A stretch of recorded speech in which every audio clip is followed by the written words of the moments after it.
La victimisation secondaire, c'est quand une personne a vécu une injustice, un préjudice, et qu'elle va subir une nouvelle forme d'injustice, donc qui va créer une nouvelle blessure. Mais cette fois, c'est pas à cause de l'agresseur, mais c'est du fait de la manière dont elle a été accueillie, dont elle a été écoutée, traitée par des institutions ou même des professionnels ou par son entourage. Ça peut être une remarque culpabilisante, un doute qui est exprimé trop tôt ou simplement une procédure lourde qui lui fait revivre son histoire encore et encore. Le problème, c'est que ça vient aggraver, amplifier la douleur initiale et donc ça empêche la reconstruction et parfois ça coupe évidemment l'envie de demander de l'aide.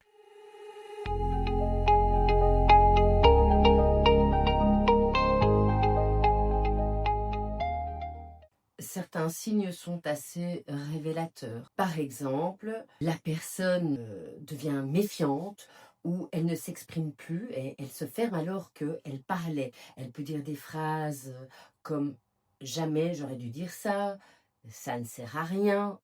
Et puis parfois, on peut également observer un repli complet, un manque d'énergie ou une détresse émotionnelle, que ce soit après un rendez-vous médical, après un rendez-vous judiciaire ou encore après un rendez-vous administratif. Et je pense que ces signaux nous disent que quelque chose dans l'accueil ou la réponse reçue a ravivé la blessure initiale. Et plus on apprend à repérer ces signes au plus tôt, plus on va pouvoir réagir avec délicatesse et avec soutien.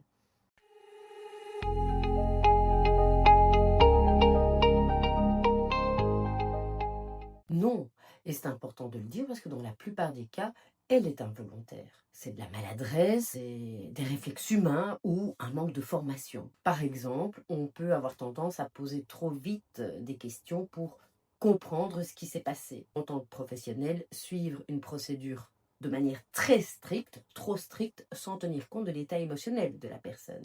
Même avec les meilleures intentions, on peut causer un impact négatif.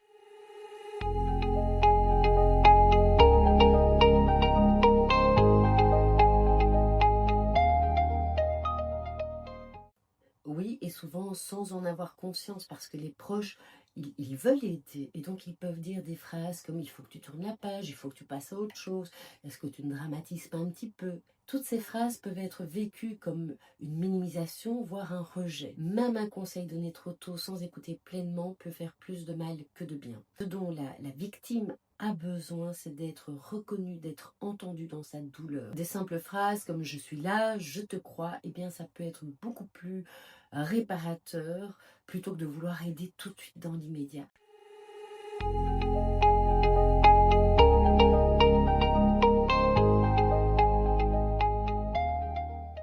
Des choses qu'on peut tous faire. Écouter, mais écouter pleinement, sans juger, sans interrompre la personne et puis surtout la laisser s'exprimer à son propre rythme.